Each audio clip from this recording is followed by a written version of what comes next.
बिस्मिल्लाहिर्रहमानिर्रहीम। अस्सलाम वालेकुम students, grade 7 of foundation school system Tipu campus.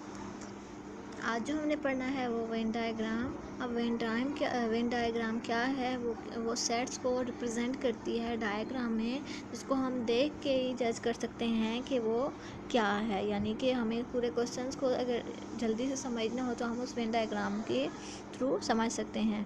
अब इसमें क्या होता है, हमारे पास एक रेक्टेंगुलर होता है, रेक्टेंगुलर आउटसाइड उसकी एक बाउंड्री होती है, ठीक है। वो होता है यूनिवर्सल सेट, यानी यूनिवर्सल मतलब तमाम सेट उसमें आ जाते हैं।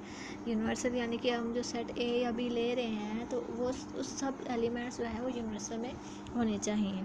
इस तरह जो एक सर्कुलर शेप है वो किसको शो करती है? वो एक सेट ए को शो करती है, जिसको हमने सॉल्व करना होता है। हमारे पास एक एग्जांपल है। अब वेन डायग्राम कोई कुछ टाइप्स होती हैं, वो मैं आपको टाइप्स एक्सप्लेन कर देती हूँ।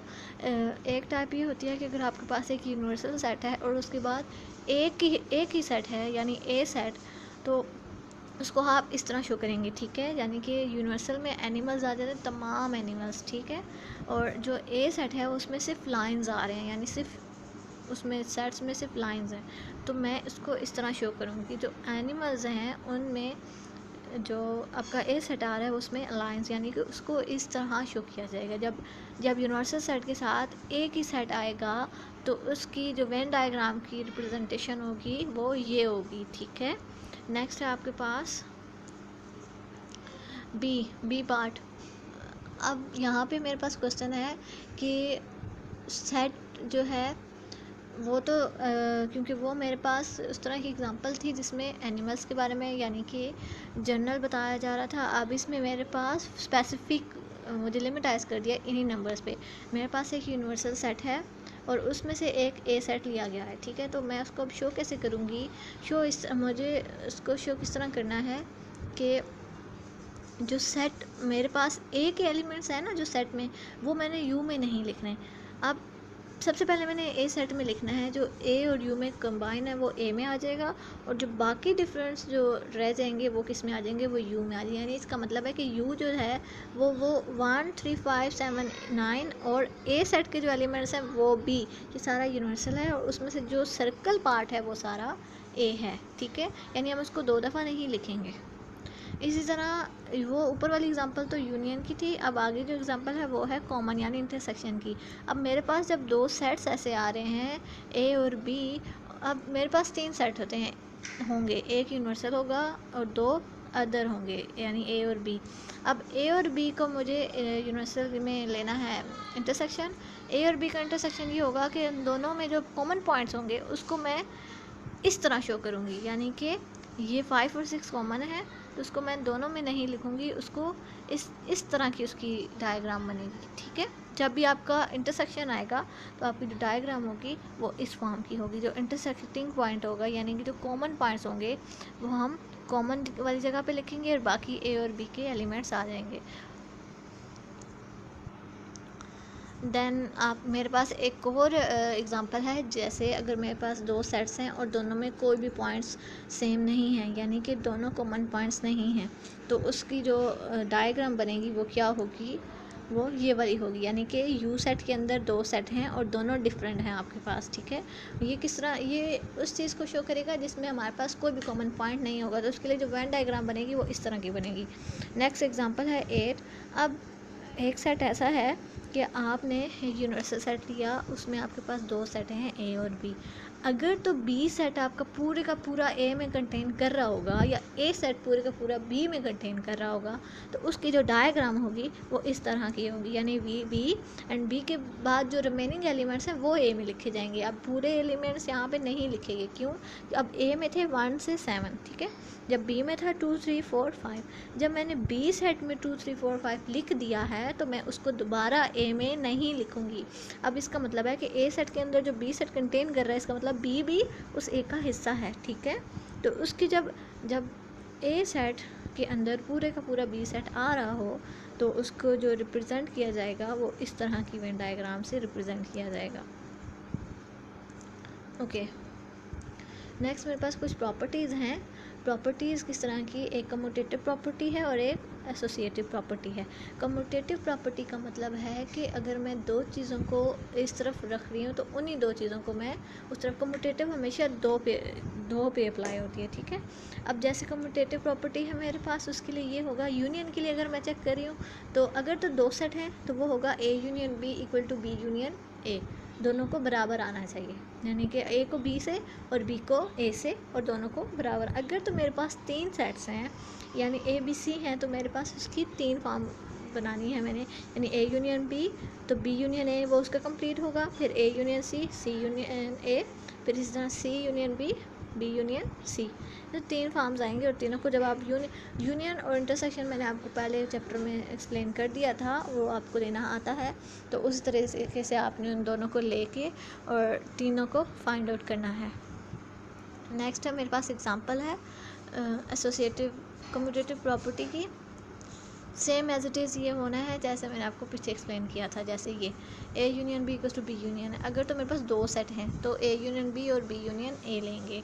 अगर दो सेट नहीं हैं तो फिर मुझे उसकी तीनों टाइप्स को डिफ़ाइन करना है, ठीक है। सबसे पहले अब ए यूनियन बी को राइट हैंड साइड लेते हैं, उसको सॉल्व करते हैं, फिर लेफ्ट हैंड साइड लेते हैं, उसको सॉल्व करते हैं, और फिर उन दोनों का आंसर हमारे पास सेम आता है तो हम ये कहते हैं कि commutative property of union this जो है वो होल्ड कर रही है।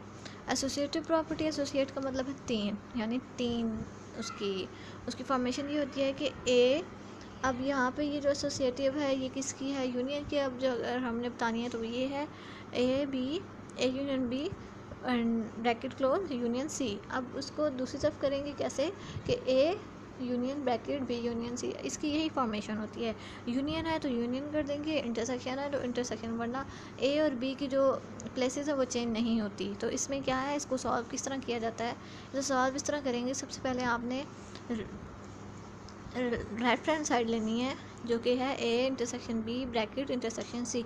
अब उसमें से सबसे पहले हमने ब्रैकेट सॉल्व करनी है, ये कि क्या है ए इंटरसेक्शन बी, यानी ए और बी का जो इंटरसेक्शन होगा वो, अब ए और बी का मैंने जो इंटरसेक्शन लिया वो मेरे पास आया 3, 5 एंड 6।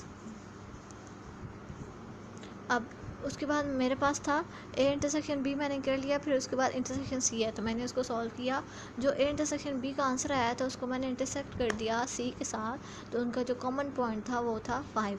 इसी तरह जब मैं आप इसका राइट हैंड साइड सॉल्व करूँगी तो सबसे पहले मुझे इस ए को नहीं देखना, मुझे ब्रैकेट सॉल्व करनी है। ब्रैकेट है बी इंटरसेक्शन सी, तो मैंने जब इसकी ब्रैकेट ली सॉल्व की बी इंटरसेक्शन सी तो मेरे पास आया 5 एंड 15।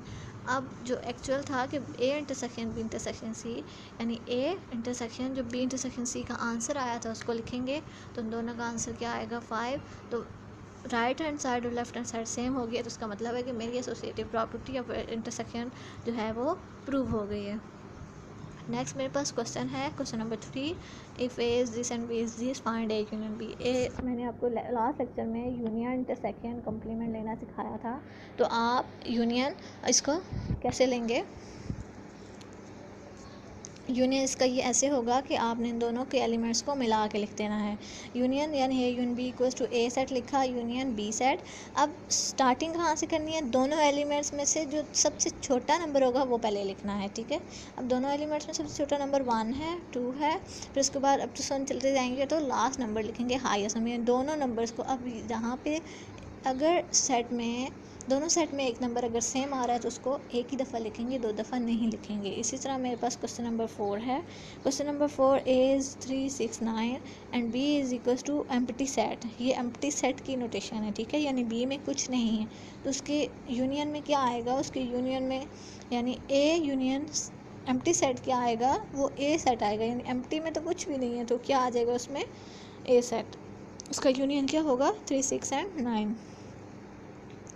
उसके बाद क्वेश्चन नंबर 5 आप खुद सॉल्व करेंगे। क्वेश्चन नंबर 6 है, 6 में आपको U A B C D सारे सेट्स गिवन है, उसमें हमने फाइंड आउट क्या करना है, यूनियन भी फाइंड आउट करना है, इंटरसेक्शन भी फाइंड आउट करना है और कंप्लीमेंट भी फाइंड आउट करना है। सबसे पहले मैं क्वेश्चन नंबर 5 सॉल्व करती हूँ जो कि है B intersection C. B set लिया, इंटरसेक्शन सी सेट लिया। अब उन दोनों का जो कॉमन पॉइंट्स है वो हमारे पास आया 5 और 6। 7 क्वेश्चन हम सॉल्व करते हैं। 7 क्वेश्चन में है ए डैश का क्या मतलब है कि ए का कंप्लीमेंट लेना है। अब कंप्लीमेंट किस तरह लिया जाता है, कंप्लीमेंट यू माइनस ए लिया जाता है, यानी कि यू में से ए को माइनस कर देंगे, यूनिवर्सल सेट में से उस ए को माइनस करना है। और यूनिवर्सल सेट हमें गिवन है, ए सेट भी गिवन है, मैंने लिखा यूनिवर्सल सेट माइनस ए सेट, ठीक है। अब इसको सॉल्व करने का तरीका ये कि मैं इसको सिंपल कर लेती हूँ। मैंने यू सेट को ओपन करके लिखा, फिर मैंने ए सेट उसको माइनस इस तरह करना है कि जो यूनिवर्सल सेट है उसमें से मैंने ए वाले तमाम एलिमेंट्स को निकाल देना है, ठीक है। जैसे आप देख रहे हैं कि मैंने उसको कट कर दिया है। अगर कोई ऐसा एलिमेंट ए का यू में नहीं है तो उसको स्किप कर देना है, ठीक है। जस्ट यू को देखना है। अब ए वाले मैंने सारे इसमें से निकाल दिए, तो बाकी जो सेट बचेगा वो क्या होगा, वो ए कंप्लीमेंट होगा, ठीक है। नेक्स्ट है मेरे पास क्वेश्चन नंबर 11 क्वेश्चन, सॉरी। अब कंप्लीमेंट को शो करने के दो तरीके होते हैं। एक तो होता है ए कंप्लीमेंट, ठीक है। अगर मुझे कंप्लीमेंट यूनिवर्सल सेट से नहीं लेना, यानी कि अगर मैं ए बार या बी बार डालती हूँ तो वो उसका क्या मतलब है कि मैंने उसको यूनिवर्सल सेट से कंप्लीमेंट लेना है। लेकिन अगर ए और बी का कंप्लीमेंट है, यानी यूनिवर्सल सेट से नहीं लेना, ए और बी का करना है, तो वो होगा a/b। और उसका मतलब क्या होगा, उसका मतलब ये होगा कि a माइनस बी करना है, यानी जो पहले होगा उसको पहले ही लिखना है। a/b का मतलब है a माइनस बी, यानी a वाले सेट से b को निकाल देना है। तो मेरे पास यहाँ पे a सेट में था 0 1 2 3 और b में था 2 3 4 5 एंड 6। सबसे पहले तो मैंने बी सेट के 2 को a वाले सेट में से कट किया, फिर b सेट के 3 को मैंने a सेट से कट किया। अब मेरे पास b में है 4 5 6 जो कि a में नहीं है, तो मैं उसको स्किप कर दूँगी, ठीक है। और मेरे पास जो रिमेनिंग आंसर आएगा वो है 0 एंड 1। सेम इसी तरह आप क्वेश्चन नंबर 7 सॉल्व करेंगे, question number 8 and question number 9, okay. Then question number 10 है कि मैंने यूनिवर्सल सेट फाइंड आउट करना है, मुझे ए भी गिवन है और एक कंप्लीमेंट भी गिवन है, ठीक है। यानी कि मुझे आंसर गिवन है, मुझे उसमें से क्वेश्चन फाइंड आउट करना है, ठीक है। सबसे पहले मैंने लिखा यू मुझे फाइंड आउट करना है, ए मुझे पता है, a-b यानी ए कंप्लीमेंट भी मुझे पता है। तो ए कंप्लीमेंट क्या होता है, ए कंप्लीमेंट होता है u माइनस ए, यानी यूनिवर्सल में से ए को निकालना है। तो जब मैंने यूनिवर्सल फाइंड आउट करना है तो इसका मतलब है कि मुझे यहाँ से ए ख़त्म करना है। जब ए को मैं पीछे की तरफ यानी ए डैश की तरफ लेके जाऊँगी तो जो चीज़ यहाँ पे माइनस हो रही थी वो वहाँ जाके प्लस हो जाएगी, यानी कि इक्वल की उस तरफ जाके वो क्या हो जाएगी, प्लस। और प्लस को मैंने किस से शो किया है, वो यूनियन से शो किया है, ठीक है। यानी कि ए बार को और ए का अगर मैं यूनियन लूँगी तो मेरे पास यू सेट आ जाएगा। तो मैंने क्या किया कि ए बार यानी ए कंप्लीमेंट के साथ यूनियन ले लिया ए का, तो उन दोनों को जब मैंने कंबाइन करके लिखा तो मेरे पास एक्चुअल में यूनिवर्सल सेट आ गया है, ठीक है। नेक्स्ट है मेरे पास क्वेश्चन नंबर 11। मैंने क्वेश्चन नंबर 11 में आपको उसी तरह से 3 चीज़ें गिवन है, ABC। मैंने प्रूव करना है कम्यूटेटिव प्रॉपर्टी ऑफ इंटरसेक्शन। पिछले एग्जांपल में मैंने आपको यूनियन का बताया था, अब यहाँ पे मैंने इंटरसेक्शन को फाइंड आउट करना है। तो इंटरसेक्शन के लिए मैंने आपको यहाँ पे स्टेप्स लिख दिए हैं। स्टेप नंबर 1 होगा A intersection B equals to B intersection A, फिर नंबर 2 होगा B intersection C equals to C intersection B, और थर्ड होगा A intersection C equals to C intersection A। आप इनकी नंबरिंग चेंज कर सकते हैं, लेकिन जो राइट और लेफ़्ट हैंड है उसको चेंज नहीं कर सकते, ये आप सॉल्व करेंगे खुद। उसके बाद आपके पास क्वेश्चन नंबर 12 है। 12 में मैंने एसोसिएटिव प्रॉपर्टी फाइंड आउट करनी है विद रिस्पेक्ट टू यूनियन। अब जैसे मैंने इंटरसेक्शन को किया था वैसे ही मैंने associative property with respect to union find out करनी है। अब सबसे पहले A union B bracket close union C equal to A union bracket into B union C. उसी तरीके से मैंने लेफ्ट हैंड साइड लिया, सबसे पहले उसकी ब्रैकेट फॉर्म उठाई, ब्रैकेट फॉर्म को क्या थी ए यूनियन बी, उसको सॉल्व किया, मेरे पास आंसर आ गया। फिर मैंने उसको एक्चुअल में सॉल्व करना है, यानी A union B bracket union C. अब उस ब्रैकेट को लिखा, फिर यूनियन के साथ उस सी को सेट को लिखना है और उन दोनों का यूनियन यानी इन दोनों को मिला के कंबाइन करके लिख देना। मेरे पास ये क्या होगा, या आंसर जो आएगा वो किसका है, वो लेफ्ट हैंड साइड का है। अब मुझे right hand side find out करनी है। राइट हैंड में क्या है, A union into B union C. सबसे पहले मुझे ब्रैकेट सॉल्व करनी है। ब्रैकेट क्या है, ब्रैकेट में है ए यूनियन सी, ठीक है, sorry B union C. B union C जब मैंने फाइंड आउट कर ली तो उसके साथ मैंने क्या करना है, ए यूनियन इनटू ब्रैकेट। अब bracket A union and bracket answer, फिर उसको जब मैंने यूनियन ले लिया तो मेरे पास उसका आंसर जो आया मुझे चेक करना है कि क्या ये वाला आंसर और लेफ़्ट हैंड साइड का आंसर सेम है। अगर वो मेरे पास सेम है तो ये मेरे पास एसोसिएटिव प्रॉपर्टी प्रूव हो चुकी है, और हमेशा ये सेम आना चाहिए। अगर ये सेम नहीं आता तो आप चेक करेंगे कि आपने कोई मिस्टेक की होगी। ठीक है, अब आप बाकी एक्सरसाइज के क्वेश्चन सॉल्व करें। ठीक है, थैंक यू सो मच।